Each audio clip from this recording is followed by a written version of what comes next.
All right, so the Black Dahlia, a case that, everyone's heard of, right? It's almost 78 years later, and it's still, I don't know, it still has this hold on us. I guess maybe it's the brutality or the fact that we still don't know who did it, but there's something about this case. It's definitely become this, well, yeah, this cultural touchstone. I mean, there are so many books and movies about it. It's kind of crazy. But what we have to remember is that this isn't just a story, you know. There is a real woman, Elizabeth Short, whose life was cut way too short. Yeah, and that's what we're going to try to do in this deep dive, right? We're going to look at all this research. We've got newspaper articles, FBI files, books, and try to get a clearer picture of what happened to Elizabeth Short. Exactly. We're going to try to separate fact from fiction and, hopefully get a little closer to the truth. Okay, so let's start with the basics. Elizabeth Short, she was 22 years old, aspiring actress, came to Hollywood like so many others, hoping to, I don't know, make it big. Yeah, she wanted to be a star. And it's just tragic how that dream ended. January 15th, 1947, a woman named Betty Bersinger finds Short's body in a vacant lot. And it's a horrific scene. Naked, bisected, posed. Right. And there was no blood at the scene, so they knew she wasn't killed there. Right. But it was the mutilations. That's what really caught the public's attention. The Glasgow smile, the cuts, the missing flesh. It was clear that whoever did this, it wasn't just a random act of violence. And this was personal. Yeah. Calculated. Like they wanted to send a message. And we still don't know what that message was. And the autopsy, it just adds another layer to the mystery. The official cause of death was cerebral hemorrhage and shock, but there were also signs of strangulation. Really? Yeah. The coroner even speculated that she might have been raped, but the tests were negative, so there's a lot we still don't know about what happened to her in those final moments. Okay, so then there's the nickname, the Black Dahlia. Most people probably think that came from the movie The Blue Dahlia, right? Yeah. Which came out around the same time. Yeah. That's what I always thought, yeah. But it's actually a little more complicated than that. Yeah, it turns out the nickname wasn't directly from the movie. It actually came from, well, the people who knew her at a drugstore in Long Beach. They started calling her the Black Dahlia as a kind of a joke. You know, she liked to wear black clothing, and the movie was popular. So it's just wordplay. Yeah, basically. It's a little strange, though, considering she was found wearing black when they found her body. It's kind of, I don't know, tragically ironic. Yeah, I guess you could say that. And, another newspaper, the Herald Express, they actually called it the werewolf murder at first. Oh, wow. Which I think really speaks to the kind of primal fear the case evoked. Yeah, like it was something monstrous, something we couldn't explain. Exactly. And, the police, they really threw everything they had at this case. Something like 750 investigators, tons of locations searched. It was a massive investigation. But despite all that, they never solved it. It makes you wonder, what were they missing? Was there a crucial piece of evidence they overlooked? Or maybe a connection they just didn't make? Yeah. And then there's that whole missing week, The week leading up to her murder, we have no idea where she was or who she was with. It's like she just vanished. We know she got back to L.A. from San Diego on January 9th, but after that, it's a blank. Yeah. There were some reported sightings, but none of them were ever confirmed. So we have this big gap in the timeline. And then on top of that, the letters start coming in. Those letters, that's when things got really strange. These weren't just any letters. These were messages sent to the press, supposedly from the killer. Taunting the police. Yeah. Promising souvenirs. Yeah, it was like they were playing a game with the whole city. And some of the letters, they were really, they were put together in this weird way. Like some of the words were cut out of newspapers and pasted in. Oh, wow. I didn't know that.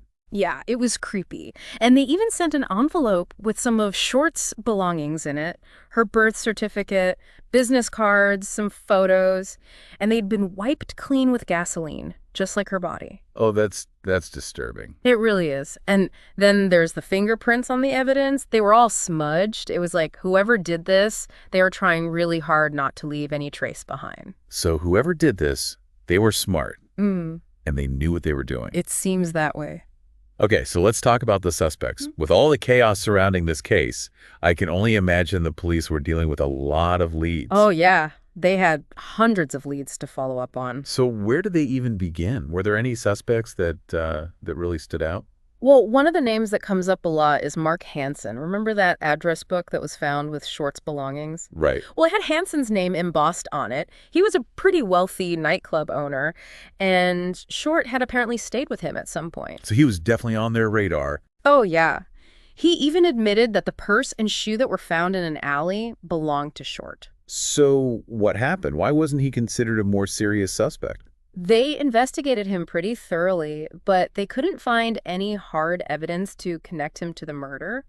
So eventually they moved on to other leads. And who else were they looking at? Well, there was Robert Red Manley. He was a salesman, and he was one of the last people to see Short alive.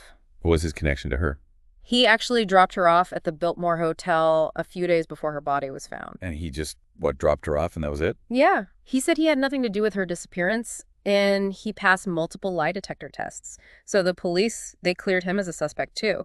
But, what's really wild is how many people confessed to this murder. People confessed? Yeah, over 60 people confessed during the initial investigation, and hundreds more over the years. You're kidding. I'm serious. I think a lot of it was people wanting attention, wanting to be a part of this big story.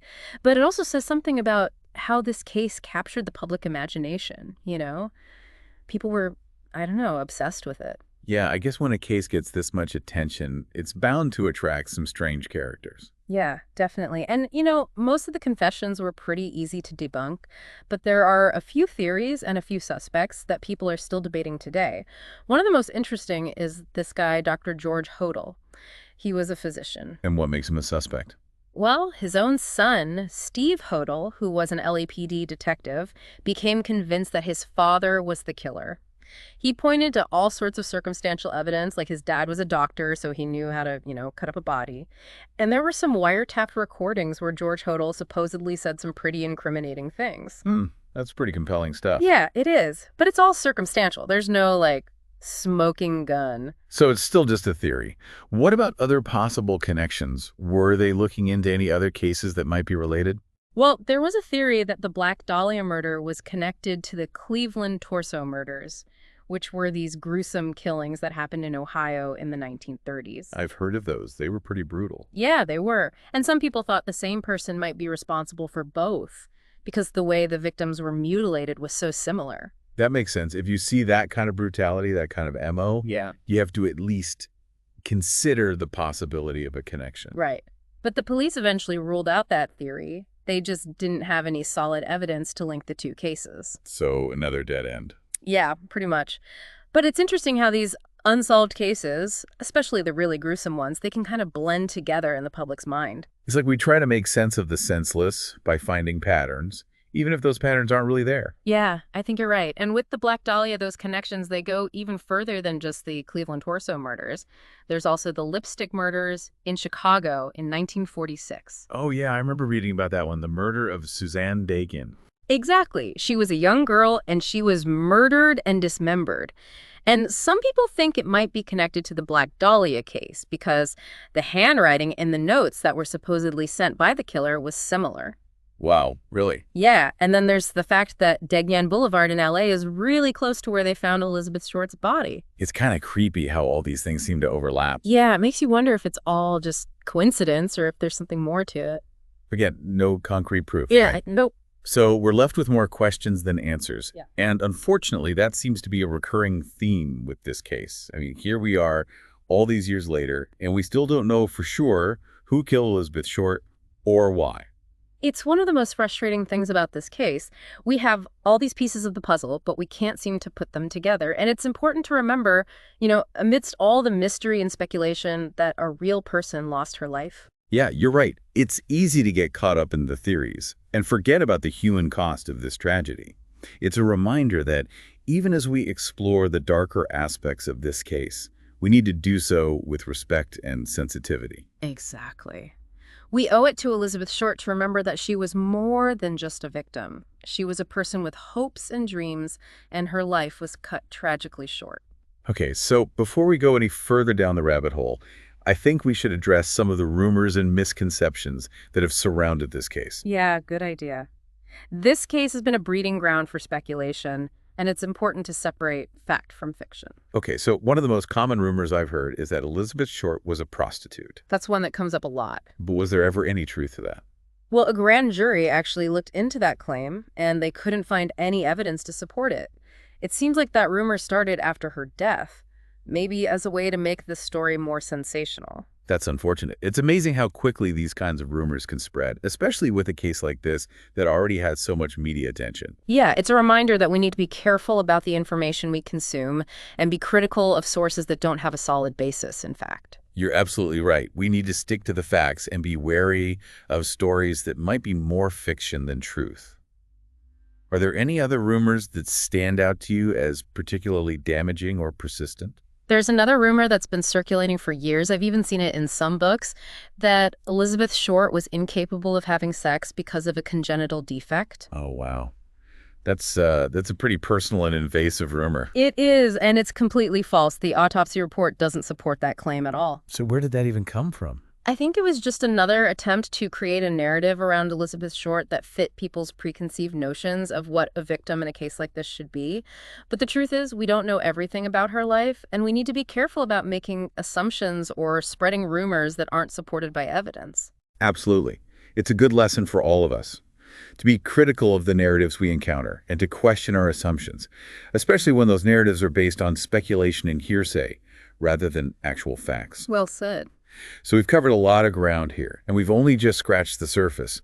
We've talked about Elizabeth Short's life, the gruesome details of her murder, the cryptic letters, the suspects, and the rumors that have clouded this case for decades. But we still have a lot more to uncover. We haven't even touched on the theories surrounding other potentially related crimes or the lasting legacy of this unsolved case. Yeah, it feels like we're just getting started.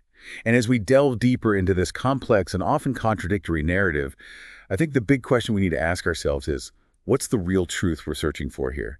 Is it just about finding out who killed Elizabeth Short, or is it something more than that? Are we trying to understand something bigger, something about the darkness that can exist even in the brightest places? That's a great question. And honestly, I don't know if there's an easy answer. But it's definitely something to think about. Absolutely. And we'll continue to explore that question as we continue our deep dive into the Black Dahlia case. You know, it's funny you mention those other unsolved murders because, well, it's hard not to see a connection, right? There was this whole period in LA, like right after the war, from 43 to 49, where there were all these unsolved murders with, similar characteristics to the Black Dahlia case. Yeah, those lone woman murders. Yeah. It must have been a really scary time to be a woman in LA. Oh, definitely. All these young women being found, many of them mutilated. It's easy to imagine people were terrified. Yeah, I mean, the idea of a serial killer on the loose is pretty terrifying. Absolutely. And one of the cases that always stands out to me, and this is just a month after Elizabeth Short's murder, is the case of Jean French. What happened to her? Well, Short, she was found naked, brutally beaten. But the thing that's really creepy about this case is the message that was written on her stomach in lipstick. Okay, yeah, that's pretty disturbing. It said, "Fuck you, BD," and underneath that it said, "Tex." And of course, immediately people started speculating, was this the same killer? Was BD a reference to the Black Dahlia? I mean, it seems like too much of a coincidence to ignore. Right. And the timing, the brutality, that message, it definitely fueled the theory that there was a serial killer operating in LA at the time. But some historians actually think that the message was misinterpreted. Really? Yeah, they think that maybe it actually said PD, like referring to the police department. Oh, wow. So not BD, but PD. That's what some people think. Huh. That would change the whole interpretation, wouldn't it? It would. Instead of being connected to the Black Dahlia, it might have been someone who had a grudge against the police, Maybe they were trying to provoke them. Wow, that's a whole new angle to consider. It is. And it just goes to show how easily things can be misinterpreted, Especially when you're dealing with a case that's already so shrouded in mystery. It's a good reminder to stay open-minded and not jump to conclusions too quickly. Yeah, good point. And, speaking of potential connections, there's also the Georgette Bauerdorf case. Oh, yeah, right. She was murdered in her apartment in West Hollywood back in 1944. And there are some pretty unsettling parallels to the Black Dahlia case. There are. For one thing, both women were found face down. And there was also something about a connection to the Hollywood canteen, right? Yeah, although it's not totally clear if Elizabeth Short actually worked there or not. There's some debate about that. But regardless, the fact that both women had some kind of connection to the canteen, it's hard to ignore. Yeah, especially when you consider that there were taunting messages sent to the media in both cases. Right. Definitely makes you wonder if it could have been the same person. So we have these individual cases that might be connected, but then we also have this larger phenomenon of the lone woman murders, No. all these unsolved murders in L.A. during that same time period. Exactly. We're talking about over a dozen cases, all unsolved, all with, some pretty striking similarities in terms of the victims and the way they were killed. It really makes you question how effective the police investigation was back then. Well, you have to consider the context, right? This was right after World War II. Society was changing, and I imagine the police force was probably stretched pretty thin. That's true. And, the technology they had back then wasn't nearly as advanced as what we have today. So it's possible they were just overwhelmed. Yeah, I mean, it's easy to judge with the benefit of hindsight, but it's important to remember that they were working with limited resources and a lot of unknowns. Right. And sometimes, even with the best intentions, some cases just, well, they just don't get solved. Yeah, that's the frustrating thing about cold cases. You never know if that one piece of evidence, that one break in the case will ever come along. And in this case, we have so many possible leads, but they all seem to lead to dead ends. So even though we may never know for sure if the Black Dahlia murder is directly connected to these other unsolved crimes, the possibility remains. And it definitely adds another layer of intrigue to the case. It definitely does. It makes you think about the bigger picture, the fact that there might have been a serial killer operating in LA during that time, preying on young women. It's a disturbing thought. It is, and I think that sense of unease, that shadow of doubt, it's part of the enduring legacy of the Black Dahlia case, isn't it? This isn't just a cold case. It's become a part of our culture, a story that continues to fascinate and horrify us decades later. Yeah, I think you're right. There's something about this case that really gets under our skin. Maybe it's the brutality of the crime or the mystery of the killer's identity or the fact that it happened in Hollywood, this place that's supposed to be all about glamour and dreams. Whatever it is, it's a story that has resonated with people for generations. And that's reflected in the way it's been told and retold over the years. I mean, there have been so many books, movies, documentaries, even TV shows inspired by the Black Dahlia case. It's like it's taken on a life of its own. Yeah, it's gone way beyond just being a true crime story. It's almost become like a myth, a legend. And it's interesting how many of these fictionalized accounts, they take liberties with the facts. They change things, add characters, create whole new narratives. But they still manage to capture that same feeling of unease, right? That sense that there's something dark and sinister lurking beneath the surface. Exactly. They tap into that same primal fear that the original case evoked. And I think that says a lot about the power of this story. It's not just about the facts of the case. It's about what it represents. The darkness that can exist in the human heart, the potential for violence and cruelty, the fact that sometimes, even in a city like Los Angeles, justice doesn't always prevail. And those are some pretty heavy themes to grapple with. They are. And I think that's why this case continues to fascinate us. It forces us to confront these uncomfortable truths about the world and ourselves. And maybe that's what keeps us coming back to these stories, the desire to make sense of the senseless, to find some kind of order in the chaos, to hold on to the belief that even in the darkest corners of our world, there's still a possibility for justice. Yeah, maybe. I think it's a very human need to want to find meaning in things, even in the face of tragedy. And the Black Dahlia case, well, it's a case that really challenges that need because it doesn't offer any easy answers. It really doesn't. No matter how much we learn about the case, how many theories we explore, the truth always seems to remain just out of reach. It's like a puzzle that we can never quite solve. And maybe that's part of the reason why it continues to fascinate us. Maybe so. The mystery indoors. It's funny, with all the attention this case gets, all the theories, sometimes it feels like we lose sight of the basic facts. I know what you mean. We get so caught up in the speculation that we forget about the things we actually know for sure. Right, exactly. Like, did you know that the LAPD actually investigated over 75 men in those first few weeks after the murder? Wow, that's a lot. Yeah, 75. And then, of course, you have all the people who confessed to the crime over the years. Oh, right, the confessions. It's amazing how many people wanted to be a part of the story, even if it meant, making stuff up. It really is. Yeah. What do you think drove them to do that? Was it just a desire for attention, or was there something more to it? That's a tough one. I mean, some of them were probably just looking for their 15 minutes of fame. But I think for others, it might have been something deeper, maybe a need to, to feel connected to something bigger than themselves, even if it was through something as horrific as this. Strange kind of psychology, isn't it? It is, but I guess it speaks to the power of this case, the way it captures the imagination. And we can't forget about the role the media played in all of this. Oh, yeah, the media frenzy was insane. Yeah. Wasn't it the Examiner that ran front page stories about the Black Dahlia for like a month straight? Something like that, yeah. It was nonstop coverage. Which, I mean, I get it. It was a huge story. But it also probably had a pretty big impact on the investigation, don't you think? Oh, for sure. I mean, can you imagine the pressure the police were under to solve this case? And with the media breathing down their necks, constantly reporting on every little detail, it must have been hard to focus on, the actual investigation. Yeah, and not to mention the fact that all that media attention probably led to a lot of misinformation and rumors spreading around. Absolutely. It makes you wonder, how much of what we think we know about this case is actually true. That's a good point. And it raises some interesting questions about, about the role of the media in cases like this. Yeah, like where do you draw the line between the public's right to know and the need to protect the integrity of an investigation? It's a tough balance to strike. It is, and I think the Black Dahlia case is a really good example of how tricky that balance can be. And in all of this, it's important to remember that, at the center of it all, there was a real person, Elizabeth Short. Yeah. She wasn't just a story. She was a young woman with her own life, her own hopes and dreams. And she deserves to be remembered for that, not just as a victim or a symbol or a character in some macabre Hollywood tale. Exactly. We owe her that much, at least. We do. So as we wrap up this deep dive, I think what strikes me the most is just how much we still don't know.